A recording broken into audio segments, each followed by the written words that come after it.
RTC బస్సులు మన అక్కా చెల్లెళ్లకు ఇచ్చే కార్యక్రమం నిజంగా ఇదొక శుభదినం.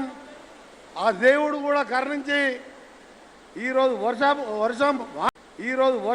వర్షం వానదేవుడు కూడా ఇంత బ్రహ్మాండంగా వర్షాలు కూడా సహకరిస్తున్న సందర్భంలో స్టేజ్ మీద ఉన్న మా అక్క సీతక్క గారికి, పొన్న ప్రభాకర్ అన్న గారికి, ఇంకా అధికారులకు, ఆర్టీసీ ఎండీ గారికి మీ అందరికీ కూడా స్వాగతం సుస్వాగతం.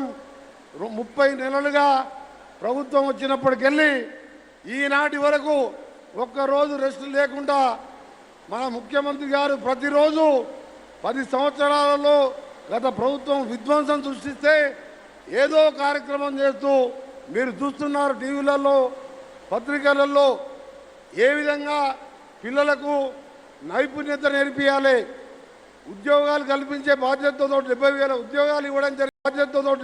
ఉద్యోగాలు ఇవ్వడం జరిగింది.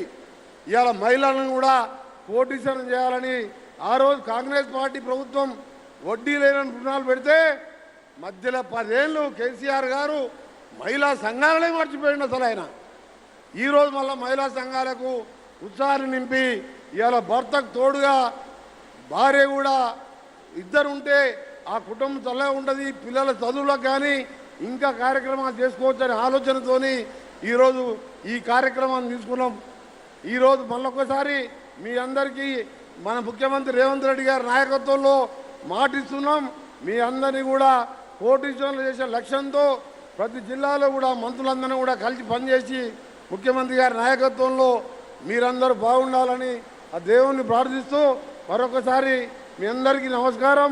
ముఖ్యమంత్రి గారికి నా విజ్ఞప్తి ఏంటంటే పట్టణాల స్లమ్లో కూడా చాలా మహిళా సంఘాలు మెఫా ద్వారా నడుస్తున్నాయి. వారికి కూడా ఈ కార్యక్రమాన్ని అమలుపరిస్తే వాళ్ళ సంఘాలను కూడా బలోపేతం చేసినట్టయితుందని చెప్పి అది కూడా ఆలోచించాలని ముఖ్యమంత్రి గారిని విజ్ఞప్తి చేస్తూ సెలవు తీసుకుంటున్నా. జై హింద్, జై తెలంగాణ, జై కాంగ్రెస్.